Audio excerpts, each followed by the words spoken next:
Hello ladies and gentlemen, in this video I'm going to be showing you how you can get up to 2 times more leads from one little lead list than you would if you were to just go and export from a follow directly and put it right into an SMTP verifier. Okay, now let's just get right into it. I don't want to sugarcoat anything, I want to get right into the value. Now for those of you guys who do cold email, you guys are going to know that pretty much the biggest problem in cold email is data, right?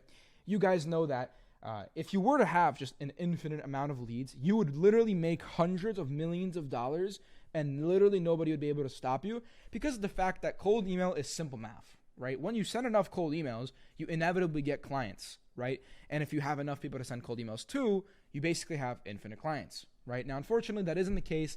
And even big databases like Apollo, inevitably speaking, they don't have infinite amounts of leads, right? And when you have very strict requirements for the type of person you want to be messaging, right, especially if your ICP is not in America, then you start to have very, very low TAMs and it starts to become a problem. Now in this video, I'm going to be showing you a way that you can double your lead lists through data enrichment and waterfall enrichment. And this is the exact method that we use to build lead lists in our company. Like, I've never shared this online before. To be honest, I was contemplating not even making this video, but here I am. So let's just get right into it. Now, this right here is what most people do when it comes to launching a lead list, right? Now, I'm sure you guys know that there's an email status filter in Apollo. That email status filter is what allows you to filter by only verified and likely to engage emails in Apollo. Now, when you click this on, it's only going to return leads to you that already have emails. It's not going to return the leads that don't have emails, right? Now, this makes sense in theory, but what happens a lot of the time is you're missing out on leads that could have emails, just not on Apollo. Now, we're going to talk about how you can find those emails later in the video, but let's just look at this.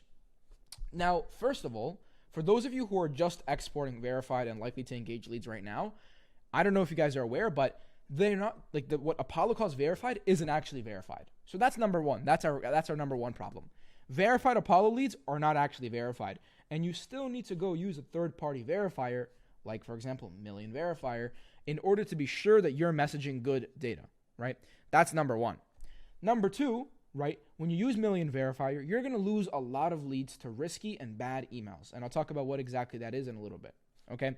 But this is how most people do it. They simply come to Apollo, they simply click Verified and Likely to Engage, and then they take those leads to Million Verifier. Then Million Verifier categorizes them as either good, risky, or bad. Good means that, you're good to send to them. These are just leads that you're going to message. Risky means that they have catch-all enabled, and Million Verifier can't enable that. And usually people just throw these leads out. And bad just means that these email addresses just don't exist, period, and they're just done, right? They're just trash. Now, this method of doing it is very, very, very easy. It's very quick. It's very cheap. And for most people, this is how they start off, and this is kind of why a lot of people have problems with data. Now, I'm going to show you a way that we do it, and you're going to see immediately that our process of getting data is significantly more complicated than the process that most people use. Now, what we start off with is Apollo, just like you guys, or just like everybody else, but we don't actually enable verified or likely to engage at all. We actually tell Apollo to give us all its data, even if they don't have an email address, and I'll explain to you guys why exactly in a little bit. Now, we take the data from Apollo, and we categorize it by 2 types of data. First, the ones that have an email, and 2, the ones that don't have an email, okay? Now, the ones that have an email, we put them into Million Verifier, just like we did before, and then we get the good, the risky, and the bad emails. Now, the good emails, you go and you simply send to these leads. The risky emails, we take them to Scrubby. Now, for those of you guys who don't know what Scrubby is, this was founded by Nick Abraham, right? He's a pretty big guy in lead gen, very, very nice guy. And Scrubby is a tool that's able to validate catch-all email addresses. Now, what are catch-all email addresses? Catch-all email addresses is a domain-wide setting, which big companies usually enable to make sure that if someone ever sends an email to a address that doesn't exist on a domain, instead of that email bouncing, that email gets sent to a master inbox where you can manage everything there. Now, let's say, for example, like our domain is borks.io. If you message, for example, john@borks.io, that email is not going to bounce. It is going to get forwarded to our catch-all address, and we're going to see your email at our help@borks.io email, even though you sent it to John, right? I hope you guys understand what I'm trying to get at. I mean, if you are really interested in how catch-all works, you can just search it up. It's a pretty easy concept to understand, but That's what risky emails are. Now, Scrubby actually has the capability to verify those catch-all emails and figure out which one of them are catch-alls, meaning they are safe to send to, and the ones that simply don't exist. Okay? Now, what we're going to go ahead and do is we're going to use Scrubby to validate those emails. And the ones that come back as catch-all but valid, we are going to send to. The ones that come back as invalid, we are going to go through a waterfall enrichment process. Now, what is waterfall enrichment? Now, for those of you guys who don't know, this is Prospeo, this logo, this is drop contact, and this right here is find email. Now, all three of those softwares are data enrichment softwares, which are able to take company names and turn them into domains, okay? Now, how these softwares work is you provide a first and a last name and a company domain, and it tries to match that person to an email. Now, these are paid softwares, obviously. You have to pay, money to use them, but you can get more leads out of what would previously be considered as invalid. Now, I'm going to show you guys one software, Prospero. That's the one I'm going to give like a little quick demo on. I'm just going to sign in, and you guys will see what I'm talking about. Here, we're logged in. And for example, if I put in Tyler Netty, this is my partner, in Borks, and I put our domain, and I click find email address, it should be able to find his email. And boom, it automatically finds tyler@borks.io. And it's not just taking his first name and putting it behind the domain. Like, that's not how it works. It actually knows that this is a real email address, and it'll only give it back to you if it's real, okay? Now, what we do is we queue that person into Prospeo, and we see whether Prospeo returns the email or not. If Prospeo does return the email, then we stop it right there. If it doesn't return the email, we queue it into drop contact. Drop contact is the same exact thing as Prospeo. They're just a competitor, and they have other data that Prospeo might not have. We put it into drop contact, and we see if drop contact has it. If drop contact doesn't have it, then we go to find email. We see if find email has it. And if find email has it, then boom. After going through these three platforms, only find email had it, and we end up getting an email that we would have otherwise not had. And that's exactly the point of that's why it's called waterfall enrichment, right? It's like you go from the first software to the next software to the next software. Now, most of the time, they're going to be on one of these three softwares, okay?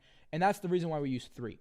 Now, there are other softwares like Hunter.io and Data Agma and all these other softwares that are also, you could plug into the sequence and it would make it better. It's just, in my experience, like 90% of emails that you're going to get are going to come from these three softwares, and you're going to get the 90% of the result for like 30% of the price if you were to use all the softwares that are like sort of available on the market, right? So that's kind of why we only use these three. And then we put this data back into Million Verifier. Now, these softwares actually claim that their data is already verified. Me personally, I don't want to take the risk, so I verified again manually through Million Verifier, and that's kind of like the flow that we take. But you technically don't have to do that step, okay? Then we look here, Scrubby. The valid emails we just sent to the leads, and then we look at the good emails. We also just send to those leads. Meaning, if they're valid through Scrubby or they're valid through Million Verifier, those are just ready, okay? And then obviously the valid ones after the data enrichment process, we're also ready to send to them. Then comes the next option. What happens if they're bad leads? Now, a bad lead means that, or this shouldn't be here actually. We should not be trashing that. We definitely should not do that. A bad lead means that that email just simply doesn't exist. Now, when it says bad, that just means that that email doesn't exist. It doesn't mean that person doesn't exist, right? If that person is on LinkedIn, which is where Million Verifier gets its data, they most likely exist. Apollo just has the wrong email address. So what we do is we take their emails and we take those domains and we put them through Prospeo, drop contact, and fun email again, right? Just like we did here with the invalid emails from Scrubby, we're putting them into here through Million Verifier. This is the Million Verifier output, and we're finding out which ones of them exist. And then we put them through first Prospeo, then drop contact, then find email, and then we re-verify the data again. So it's literally the same process as I showed you here, except we're doing it here, and this is for the bad data that comes from Million Verifier, okay? And that's exactly what the waterfall enrichment process looks like. Then we have the option, or not the option, but the sequence that goes through the emails that Apollo didn't have. Now, just because Apollo didn't have their email doesn't mean that their email isn't somewhere on a database, right? And what we do is we come here and we say, okay, for all of the emails that were not on Apollo, we put them into Prospeo, we put them into drop contact, we put them into find email. And then we put them, again, the result from these three softwares into Million Verifier. And by doing this entire process, what we end up doing is giving our lead list process 3 extra places where it could find leads. 3x the opportunities to increase your lead list. And if you're doing, quality data that you're scraping from a good source like Apollo, a lot of the time you might just double your lead list just by doing this, right? Now, for those of you wondering, is this expensive? It's definitely more expensive than just scraping from Apollo, obviously. But of course, if you're selling B2B and you're good at selling and you're good at what you do, this will never be a problem, okay? Prospeo, Drop Contact, Find Email, they do get pretty expensive, like when you add up all these subscriptions together. But again, it's just kind of like what it takes to do outreach. And that's pretty much what it is, right? Now, I will mention, if you are on a budget, this entire process right here isn't necessary. Scrubby is pretty expensive, to be honest, in comparison to like Million Verify or anything else. So if you are on a budget, I wouldn't do this step, just this step, right? But all the other steps, like checking the bad emails through Million Verifier or from Million Verifier and checking the emails that Apollo doesn't have, I would honestly not cheap out on that process. So that's about it. If you guys are interested in learning more stuff like this, we're actually opening up a paid community very soon. It's going to be $49 a month. If you don't like it, you get a full refund. So there's literally no risk for you to give it a try. It's not open just yet, but I'm going to have the Discord link in the description. You can just join. We're getting you ready. By the time you're watching this video, it should be launched on Monday, the next Monday, which should be in 4 days. And we're just going to give everybody who wants to learn about lead gen, a better opportunity to network with other people doing lead gen. And then also, most importantly, learn stuff like this early, right? But before I even post it on YouTube. So if you guys are interested, take a look at the description. And also, if you guys are interested in done for you lead gen, and you just want all of this done for you, then you can also book a call with us. That'll be the first link in the description, borks.io. We do paper qualified call commission deals, meaning you only pay us when we book you qualified calls with the prospects that you want to work with. But yeah, with that being said, I hope you guys enjoyed the video. I hope it was of value, and we'll go from there.